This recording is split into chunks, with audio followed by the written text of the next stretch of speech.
Hi friends, welcome back to my YouTube channel. ಹೇಗಿದ್ರೆ ಎಲ್ಲರೂ ಚೆನ್ನಾಗಿದ್ದೀರಂತ ಭಾವಿಸ್ತಾ ಇವತ್ತಿನ ವ್ಲಾಗನ್ನು ಸ್ಟಾರ್ಟ್ ಮಾಡ್ತಾ ಇದ್ದೀನಿ. ಇವತ್ತು ಬೆಳಿಗ್ಗೆನೇ ಕೆಲಸ ಎಲ್ಲ ಮನೆಯಲ್ಲಿ ಮುಗಿಸ್ಕೊಂಡು ಆ್ಯಕ್ಚುಲಿ ಅಕ್ಕ ಬಾವ ಜನ್ಯ ಬನೀಶ ಇಲ್ಲ, ಅವರು ಮದುವೆಗೆ ಅಂತ ಹೇಳಿಬಿಟ್ಟು ಸುಳ್ಯಕ್ಕೆ ಹೋಗಿದ್ದಾರೆ. ಹಾಗೆಯೇ ನಾನು ಮನೆಯಲ್ಲಿ ಚಿಕ್ಕ ಪುಟ್ಟ ಕೆಲಸ, ಬಟ್ಟೆ ವಾಶ್ ಆಗಿರಬಹುದು ಎಲ್ಲವನ್ನು ಮುಗಿಸ್ಬಿಟ್ಟು ಈಗ ಚಿಂಟುನ ಇಬ್ಬರನ್ನು ಕರ್ಕೊಂಡು ರಬ್ಬರ್ ಗುಡ್ಡೆಗೆ ಬಂದಿದ್ದೀನಿ. ಹಾಗೆಯೇ ಇವತ್ತಿನ ಒಂದು ಫುಲ್ ವ್ಲಾಗ್ ನಿಮಗಾಗಿ ನಾನು ಶೇರ್ ಮಾಡ್ತಾ ಇದ್ದೀನಿ. ಈ ಒಂದು ವ್ಲಾಗ್ ನಿಮ್ಗೆಲ್ರಿಗೂ ಇಷ್ಟ ಆಗುತ್ತೆ ಅಂತ ಭಾವಿಸ್ತೀನಿ. ಇಷ್ಟ ಆದರೆ ಪ್ಲೀಸ್ ಒಂದು ಲೈಕ್ ಮಾಡಿ, ಶೇರ್ ಮಾಡಿ, ಕಮೆಂಟ್ ಮಾಡಿ. ಹಾಗೆಯೇ ಸಬ್ಸ್ಕ್ರೈಬ್ ಮಾಡಿಲ್ಲ ಅಂದರೆ ಸಬ್ಸ್ಕ್ರೈಬ್ ಮಾಡಿ, ವಿಡಿಯೋವನ್ನು ನೋಡಿ ಸಪೋರ್ಟ್ ಮಾಡಿ.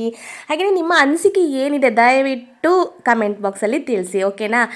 ಓಕೆ, ವಿಡಿಯೋವನ್ನು ಕಂಟಿನ್ಯೂ ಮಾಡೋಣ ಬನ್ನಿ. ಹಾಗಾದರೆ ವಿಷಯ ಏನಂತ ಹೇಳಿದರೆ, ನನ್ನ ಹಳೆ ವಿಡಿಯೋಗಳಲ್ಲಿ ರಬ್ಬರ್ ಟ್ಯಾಪಿಂಗ್ ಮಾಡೋದು ಹೇಗೆ, ಅದರಲ್ಲಿ ಹಾಲು ಬರುತ್ತಲ್ಲ ಸಂಗ್ರಹಣೆ ಮಾಡೋದು ಹೇಗೆ, ಅದು ಹೊಯ್ಯೋದು ಹೇಗೆ, ಅದರ ಶೀಟೆಲ್ಲ ಹೇಗಾಗುತ್ತೆ ಎಲ್ಲವನ್ನು ನಾನು ನನ್ನ ಹಳೆ ವಿಡಿಯೋದಲ್ಲಿ ಶೇರ್ ಮಾಡಿದ್ದೆ.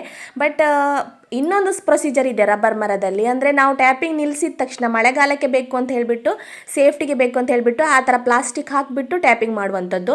ಸೊ ಟ್ಯಾಪಿಂಗ್ ಎಲ್ಲ ಮುಗ್ದಾದ್ಮೇಲೆ ಅಥವಾ ಮಳೆಗಾಲ ಮುಗಿದ ತಕ್ಷಣವೇ ನಾವು ಮಳೆ ಇನ್ನೇನು ಬರೋಲ್ಲ ಅಂತ ನಮಗೆ ಅನಿಸಿದರೆ, ಟ್ಯಾಪಿಂಗ್ ಮಾಡೋದೆಲ್ಲ ನಿಲ್ಲಿಸಿದರೆ ನಾವು ಈ ಥರ ಪ್ಲಾಸ್ಟಿಕ್ಕನ್ನು ತೆಗಿಬೇಕು. ಈ ಥರ ತೆಗೆದಾದ್ಮೇಲೆ ಮತ್ತೆ ನಾವು ಟ್ಯಾಪಿಂಗ್ ನಿಲ್ಲಿಸ್ತಾರೆ ಎಲ್ಲರೂ. ಅಂದರೆ ನೆಕ್ಸ್ಟ್ ಮಳೆಗಾಲ ಸ್ಟಾರ್ಟ್ ಆಗುವಾಗ ಆ ಮಳೆಗಾಲದಲ್ಲಿ ಟ್ಯಾಪಿಂಗ್ ಮಾಡೋದಾದರೆ ಮಾತ್ರ ಮರಕ್ಕೆ ಈ ಥರ ಪ್ಲಾಸ್ಟಿಕ್ ಹಾಕಿ ಸೇಫ್ಟಿ ಮಾಡಿ ಇಟ್ಕೊಂಡಿರ್ತಾರೆ. ಸೊ ಹಾಗಾಗಿ ನಮ್ಮ ರಬ್ಬರ್ ಮರದ ಪ್ಲಾಸ್ಟಿಕ್ ನಾನು ತೆಗೆದಿರಲಿಲ್ಲ. ಕಳೆದ ವರ್ಷ ನಾನು ಮತ್ತು ನಮ್ಮ ಮನೆಯವರು ಇಬ್ಬರೊಟ್ಟು ಸೇರಿ ಬೇಗ ಕೆಲಸ ಮುಗಿಸ್ಕೊಂಡಿದ್ವಿ. ಈ ಕೆಲಸ ಎಲ್ಲ ಪೆಂಡಿಂಗೇ ಇಟ್ಕೊಂಡಿರಲಿಲ್ಲ. ಸೊ ಈ ವರ್ಷ ನನಗೆ ನಾನೊಬ್ಬಳೇ ಎಲ್ಲ ಮೇಂಟೈನ್ ಮಾಡ್ಕೋಬೇಕಲ್ಲ. ಸೊ ಹಾಗಾಗಿ ಮಕ್ಕಳನ್ನು ನೋಡ್ಕೋಬೇಕು. ಹಾಗಾಗಿ ಸ್ವಲ್ಪ ಲೇಟ್ ಆಯಿತು ಪ್ಲಾಸ್ಟಿಕ್ ಎಲ್ಲ ತೆಗಿಯೋದು. ಹಾಗಾಗಿ ಇವತ್ತು ಡಿಸೈಡ್ ಮಾಡಿಬಿಟ್ಟು ಇವತ್ತೆಲ್ಲ ಮುಗಿಸ್ಕೊಳ್ಳೋಣ ಅಂತ ಹೇಳಿಬಿಟ್ಟು, ಸ್ವಲ್ಪ ಗೇರ್ ಬೀಜ ಎಲ್ಲ ಆಗ್ತಾ ಇದೆ ಅಲ್ಲ, ಅದನ್ನು ಸ್ವಲ್ಪ ಕಲೆಕ್ಟ್ ಮಾಡೋದಾಗಿರಬಹುದು, ಮಾವಿನಕಾಯಿ ಸ್ವಲ್ಪ ಕಲೆಕ್ಟ್ ಮಾಡೋದಾಗಿರಬಹುದು. ಹಾಗೆಯೇ ಮಕ್ಕಳಿಗೂ ರಜೆ ಸಿಕ್ಕಿದೆ, ಆಟನೂ ಜೊತೆಗೆ ಆಗುತ್ತೆ, ಅವರಿಗೆ ಟೈಮ್ ಸ್ಪೆಂಡ್ ಆಗುತ್ತೆ ಅಂತ ಹೇಳಿಬಿಟ್ಟು ನಾನು ರಬ್ಬರ್ ಗುಡ್ಡೆ ಕರ್ಕೊಂಡು ಬಂದಿದ್ದೀನಿ. ಪ್ಲಾಸ್ಟಿಕ್ ತೆಗಿಯೋಣ ಅಂತ ಹೇಳಿಬಿಟ್ಟು, ಕಂಪ್ಲೀಟ್ ಅಂತಲ್ಲ, ಎಷ್ಟಾಗುತ್ತೋ ಅಷ್ಟು ತೆಗಿಯೋಣ ಅಂತ ಹೇಳಿಬಿಟ್ಟು ಬಂದಿದ್ದೀನಿ. ಇದ್ರ ಜೊತೆಗೆ ಸ್ವಲ್ಪ ಗೇರ್ ಬೀಜ ಇದೆ, ಅದನ್ನು ಕಲೆಕ್ಟ್ ಮಾಡಿಕೊಂಡೆ. ಹಾಗೆಯೇ ಒಂದು 2 ಮಾವಿನಕಾಯಿ ಕೂಡ ಸಿಕ್ತು ದಾರಿಲಿ ಬರುವಾಗಲೇ. ಹಾಗೆಯೇ ಇದೊಂದು ಒಂದು ಮರ ಇದೆ ನೋಡಿ, ಇಲ್ಲಿ ತೋರಿಸ್ತಾ ಇದ್ದೀನಲ್ಲ ನಾನು, ಈ ಮರದಲ್ಲಿ ಆಗುವಂತಹ ಅದು ಕಾಯಿ ಒಣಗಿ ಆದಮೇಲೆ ಈ ಥರ ಆಗುವಂಥದ್ದು. ಅದನ್ನು ರಾಕೆಟ್ ಅಂತ ಹೇಳಿಬಿಟ್ಟು ಚಿನ್ನು ಮತ್ತು ಚಿಂಟು ಇಬ್ಬರು ಕಲೆಕ್ಟ್ ಮಾಡಿ ಇಟ್ಕೊಂಡು, ನಾನಿಲ್ಲಿ ರಬ್ಬರ್ ಪ್ಲಾಸ್ಟಿಕ್ ತೆಗಿಬೇಕಾದ್ರೆ ಅವರು ಅದನ್ನು ಒಟ್ಟು ಮಾಡಿ ಇಟ್ಕೊಂಡು, ಚಿನ್ನು ಆ್ಯಕ್ಚುಲಿ ಒಟ್ಟು ಮಾಡಿ ಇಟ್ಕೊಂಡಿದ್ದು, ಅವನು ರಾಕೆಟ್ ಅಂತೆ ಹೀಗೆ ಝುಯ್ ಅಂತ ಬಿಡ್ತೀನಿ ನಾನು ಇವಾಗ ನೋಡು ಅಮ್ಮ ಅಂತ ಹೇಳಿಬಿಟ್ಟು ನೋಡಿ ಒಂದೊಂದನ್ನೇ ಬಿಸಾಡ್ತಾ ಇದ್ದಾನೆ. ಅದು ರಾಕೆಟ್ ಅಂತೆ, ಆ ಥರ ರಾಕೆಟ್ ಸ್ಪೀಡಲ್ಲಿ ಹೋಗುತ್ತಂತೆ ಅವನು ಬಿಸಾಡಿದರೆ, ಹಾಗೆ ಹೇಳ್ತಾ ಇದ್ದ. ಆ್ಯಕ್ಚುಲಿ ಅವನು ಬಿಸಾಡಿದ್ದು ಫಾಸ್ಟಾಗಿ ಹೋಗಿ ಇರಲಿಲ್ಲ. ಅವನು ಒಂದು 2-3 ಹಾಕಿ ತೋರಿಸಿದ ನನಗೆ ಅದು ಯಾಕೆ ಇಷ್ಟು ಡಲ್ಲಾಗಿ ಹಾಕ್ತಾ ಇದೆಯಾ, ಸ್ಪೀಡಾಗಿ ಹಾಕಬೇಕು ಅಂತ ಹೇಳ್ತಾ ಇದ್ದೆ. ಅದಕ್ಕೆ ಇನ್ನೊಂದು ಹಾಕ್ತೀನಿ ನೋಡು ಅಂತ ಹೇಳ್ಬಿಟ್ಟು ಇವಾಗ ವಾಪಸ್ ಹಾಕ್ತಾ ಇದ್ದಾನೆ. ಅದು ಸ್ವಲ್ಪನೇ ಮುಂದೆ ಹೋಗ್ತಾ ಇತ್ತು ಅಷ್ಟೇ. ಹಾಗೆಯೇ ಚಿಂಟು ಒಂದು ನನಗೆ ಕೊಡು ಅಣ್ಣ, ನಾನು ಒಂದು ಹಾಕಿ ತೋರಿಸ್ತೀನಿ ಅಂತ ಹೇಳ್ತಾ ಇದ್ದೆ. ಸೊ ಚಿನ್ನು ಕೊಡ್ತಾ ಇರಲಿಲ್ಲ ಅವನಿಗೆ. ಇವಾಗ ಏನೋ ನಾನು ಪುಸ್ಲೈಸ್ಬಿಟ್ಟು ವಾಪಸ್ ಚಿನ್ನನ ಹತ್ರ ಹೇಳಿಬಿಟ್ಟು ಇನ್ನೊಂದು ಕೊಡು ಅಂತ ಹೇಳ್ತಾ ಇದ್ದೆ. ಆವಾಗ ಅವನೇನೋ ಖುಷಿಲಿ ಒಂದು ಕೊಟ್ಟ. ನಾವು ಮಧ್ಯಾಹ್ನ ಅಂಗಡಿಗೆಲ್ಲ ಹೋಗೋಣ ಅಂತ ಪುಸ್ಲೈಸಿ ಕೊಡಿಸಿದ್ದು. ಅವನು ಚಿಂಟುಗೆ ಕೊಟ್ಟ ತಕ್ಷಣ ಅವ್ನು ಸ್ಪೀಡಾಗಿ ಬಿಸಾಡ್ದ. ಚಿನ್ನುಗೆ ಆಶ್ಚರ್ಯ ಆಯಿತು, ನಾನು ಕೊಡಲ್ಲ ಅಂತ ಹೇಳಿಬಿಟ್ಟು ಕೊಟ್ಟಿದ್ದು, ಅವನು ಅಷ್ಟು ಸ್ಪೀಡಾಗಿ ಬಿಸಾಡ್ದಲ್ಲ ಅಂತ ಹೇಳ್ಬಿಟ್ಟು. ಇವಾಗ ಅವನು ಅಷ್ಟು ಸ್ಪೀಡಾಗಿ ಬಿಸಾಡ್ದಂತ ಇವನು ವಾಪಸ್ ಆಗ್ತಾ ಇದ್ದಾನೆ. ಇದೇ ಆಟ ಅವರದ್ದು ಮುಂದುವರಿತಾ ಇತ್ತು. ಅಲ್ಲಿ ಎಲ್ಲ ಕೆಲಸ ಸ್ವಲ್ಪ ನಾನು ಪ್ಲಾಸ್ಟಿಕ್ ತೆಗೆದು ಬಂದೆ, ಮತ್ತು ಸೀದಾ ನಾವು ಅದೆಲ್ಲ ಮುಗಿಸ್ಬಿಟ್ಟು ಕೆಳಗಡೆ ತೋಟಕ್ಕೆ ಬಂದ್ವಿ. ಇಲ್ಲಿ ಜೊತೆಗೆ ನಾನೆಲ್ಲ ಕೆಲಸ ಮುಗಿಸ್ಕೊಳ್ಳೋಣ ಅಂತ ಹೇಳಿಬಿಟ್ಟು ಸ್ಕೆಚ್ ಹಾಕೊಂಡು ಬಂದಿದ್ದು. ಇವತ್ತು ಗೇರ್ ಬೀಜ ಆಯಿತು, ಮಾವಿನಕಾಯಿ ಆಯಿತು, ಹಾಗೆ ಸ್ವಲ್ಪ ಒಂದು ಪಟ್ಟೆ ಆಗುವಷ್ಟು ನಾನು ರಬ್ಬರ್ ಪ್ಲಾಸ್ಟಿಕ್ ಕೂಡ ತಗೊಂಡೆ. ಅಷ್ಟೊತ್ತಿಗಾಗಲೇ ಅವರಿಬ್ರದ್ದು ಸ್ವಲ್ಪ ಫೈಟ್ ಎಲ್ಲ ಸ್ಟಾರ್ಟ್ ಆಯಿತು. ಇನ್ನಲ್ಲಿ ನಿಂತ್ರೆ ಆಗಲ್ಲ ಅಂತ ಹೇಳಿಬಿಟ್ಟು ಕೆಳಗಡೆ ತೋಟಕ್ಕೆ ಬಂದುಬಿಟ್ಟು ಇವಾಗ ಇಲ್ಲಿ ಕೊಕ್ಕೋ ಹಣ್ಣಾಗಿದ್ದನ್ನೆಲ್ಲ ಕಲೆಕ್ಟ್ ಮಾಡ್ಕೊಳ್ತಾ ಇದ್ದೀನಿ.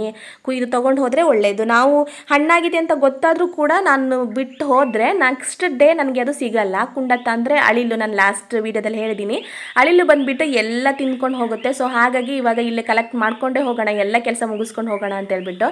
ಮತ್ತು ಚಿನ್ನು, ನಾನು ವೀಡಿಯೋ ಮಾಡ್ತೀನಿ ಕೊಡಮ್ಮ, ನೀನು ಕೊಕ್ಕೋ ಎಲ್ಲ ಕುಯ್ಯಿ, ಅದು ಇದು ಎಲ್ಲ ಮೇಂಟೈನ್ ಮಾಡೋಕ್ಕಾಗಲ್ಲ ನಿನಗೆ, ಮಧ್ಯಾಹ್ನ ಆಗೋಷ್ಟೊತ್ತಿಗೆ ನಾವು ಮನೆಗೆ ತಲುಪಬೇಕಲ್ಲ ಅಂತ ಹೇಳ್ತಾ ಇದ್ದ. ಇನ್ನು ಚಿಂಟು ಅಣ್ಣ ಮಾತ್ರ ಅಲ್ಲಿ ಕುಯ್ದ, ನಾನು ಕುಯ್ಬೇಕು ಅಂತ ಹೇಳ್ತಾ ಇದ್ದ. ಸೊ ಹಾಗಾಗಿ ಇಲ್ಲಿ ಅವನಿಗೆ ಯಾವುದು ಎತ್ತಲ್ಲ ಕುಯ್ಲಿಕ್ಕೆ, ಆದರೆ ಸ್ವಲ್ಪ ನೀನು ಎತ್ಕೊ ನನ್ನನ್ನು, ನಾನು ಕುಯ್ತೀನಿ ಅಂತ ಹೇಳ್ತಾ ಇದ್ದ. ಹಾಗಾಗಿ ಇಲ್ಲೊಂದು ಎತ್ಕೊಂಡ್ಬಿಟ್ಟು ಅವನ ಕೈಲಿ ಕುಯ್ಸ್ತಾ ಇದ್ದೀನಿ.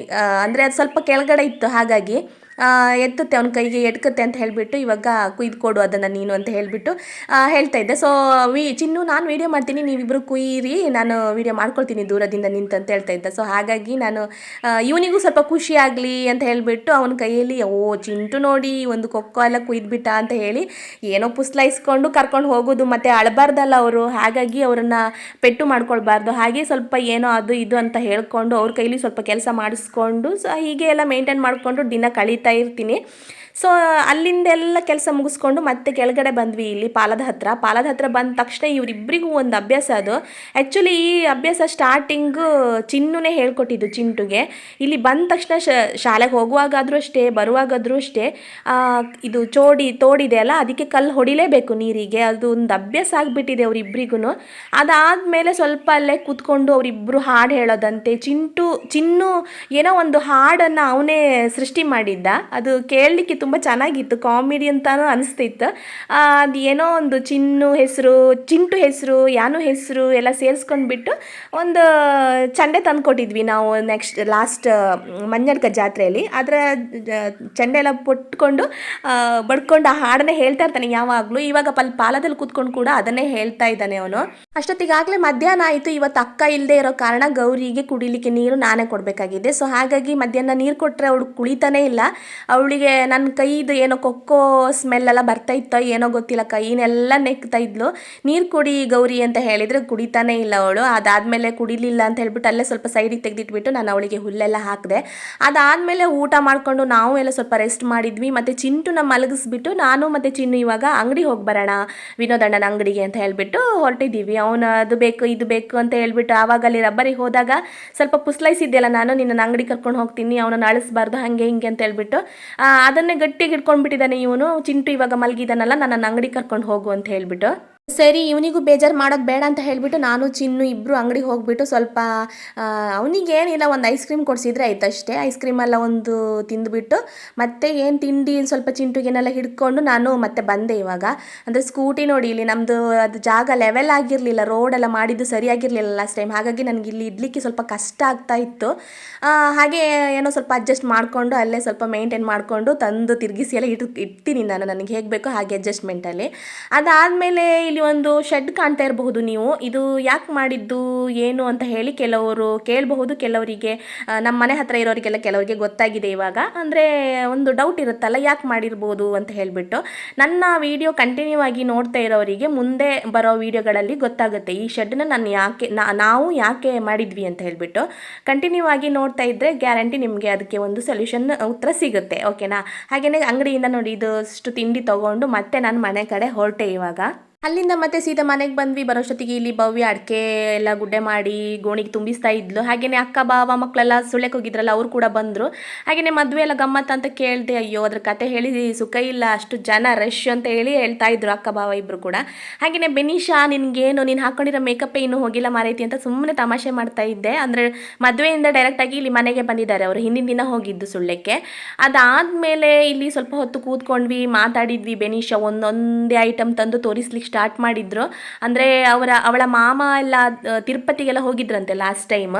ಅಲ್ಲಿಂದ ಬರ್ತಾನೆ ಸೊಸೆಯಂದ್ರಿಗೆ ಏನು ಬಳೆ ಎಲ್ಲ ಬೇಕು, ಮಾಲೆ ಸರ ಅದೆಲ್ಲ ತಂದಿಟ್ಟಿದ್ರು, ಅವ್ರು ಕಲೆಕ್ಟ್ ಮಾಡಿ ಇಟ್ಟಿದ್ರು. ಇವ್ರು ಹೋಗ್ತಾನೆ ಇವರಿಗೆಲ್ಲ ಕೊಟ್ಟಿದ್ದಾರೆ. ಅದನ್ನು ತುಂಬ ಖುಷಿಯಿಂದ ತೆಗೆದು ತೋರಿಸ್ತಾ ಇದ್ಲು. ಅಂದರೆ ಟೋಟಲ್ ಆಗಿ ನನ್ನ ಹತ್ರ ಅಕ್ಕನ ಹತ್ರ ಇಷ್ಟಿಷ್ಟು ಸರ ಮತ್ತು ಬಳೆ ಎಲ್ಲ ಕಲೆಕ್ಟ್ ಆಗಿದೆ ಇವಾಗ. ಪಪ್ಪ ತೆಗೆದುಕೊಟ್ಟಿದ್ದು ಬೇರೆ, ಮಾಮ ತೆಗೆದುಕೊಟ್ಟಿದ್ದು ಬೇರೆ ಅಂತ ಹೇಳಿಬಿಟ್ಟು ಎಲ್ಲ ತೋರಿಸ್ತಾ ಇದ್ಲು ಒಂದಾದ್ಮೇಲೆ ಒಂದು.